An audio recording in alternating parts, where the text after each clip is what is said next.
Wow, that was so self-indulgent. It was unbelievable. Yes, okay. Play some happy stuff, Mike.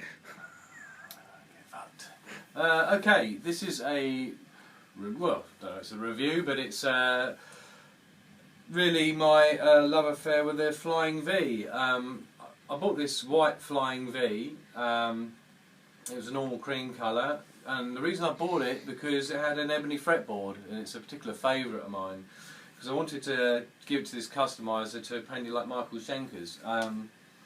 Basically, he did the 50-50 paintwork, did it on the scratch plate. I bought these Seymour Duncans, and he even painted these little plastic covers.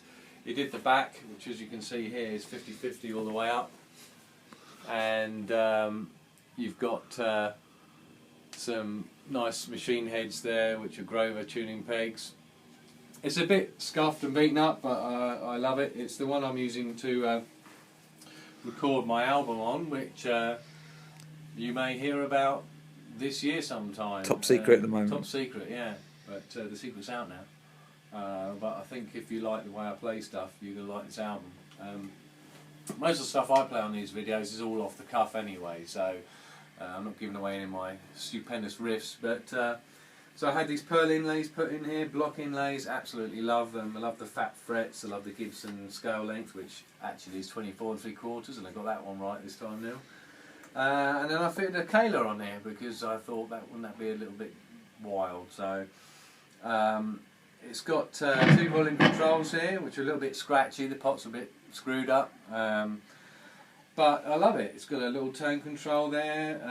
If you play it clean,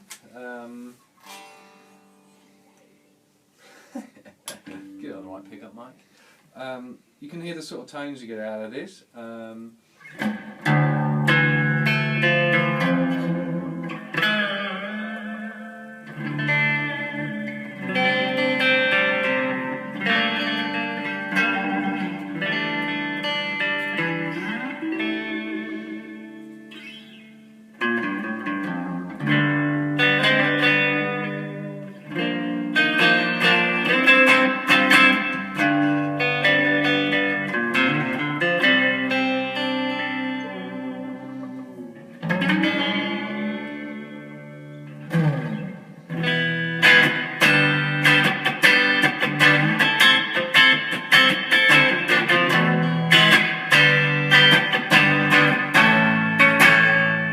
Bit of Lenny Kravitz.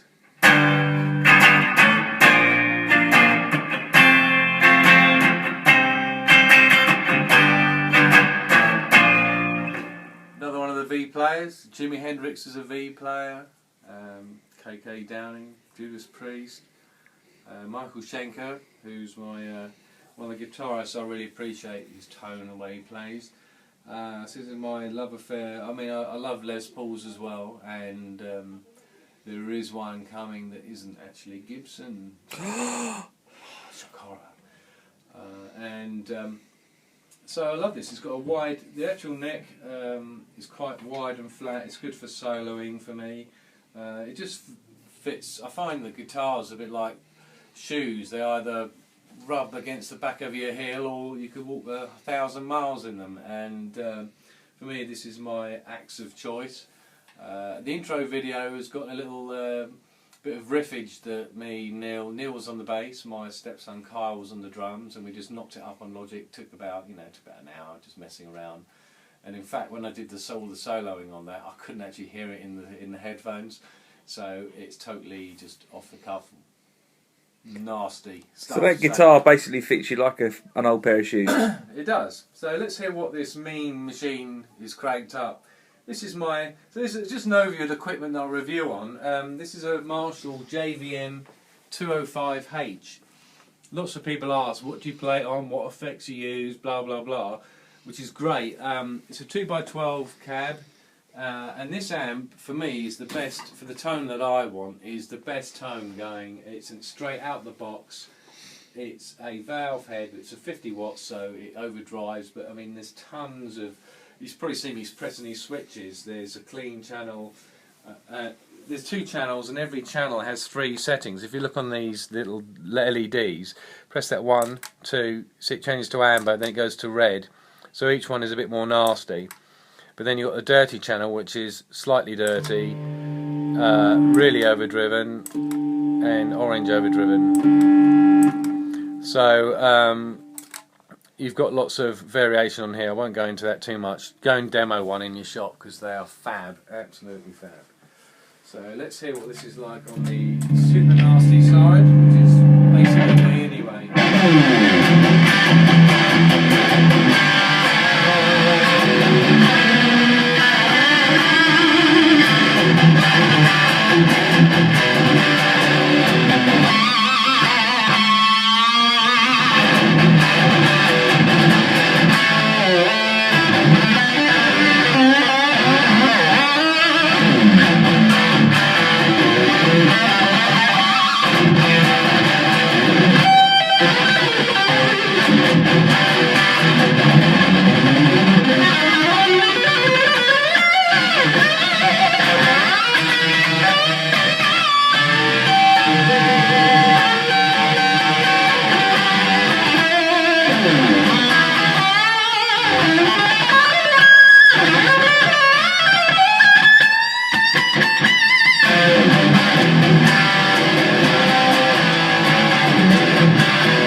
That's why I like this guitar.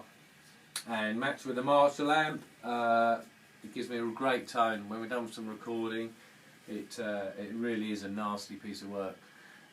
These Seymour Duncan, I think they're super distortion pickups. They give it a little bit of bite. I mean, there's just something about the tones on here that I enjoy. There's so many great players that like these guitars. They're light as a feather. You can play it up like this as well. And they're good to pose with, and even sitting down, you know, as long as you get used to it like this, you can get right up the top of the neck there. I think these are fab guitars, and for a Gibson out the box, they were not that expensive. Second hand, probably about 700 quid for a Flying V. Probably the cheapest Gibson second hand, I would think. Yeah, and I mean, I did see. I think it's a Zach Wild one, custom shot one, absolutely tasty. It's had the bullseye with the cream, with the binding and things. I was going to get binding put on here, but it ended up too expensive. The paintwork cost enough. So anyway, little review of my my Flying V and what guitars I really like. I review all sorts of guitars and stuff. Normally stuff that I've bought that you Normally hate. stuff that, I don't hate it. It's just, you know, just this is my guitar, and as I said, there's this other thing coming. So Hints?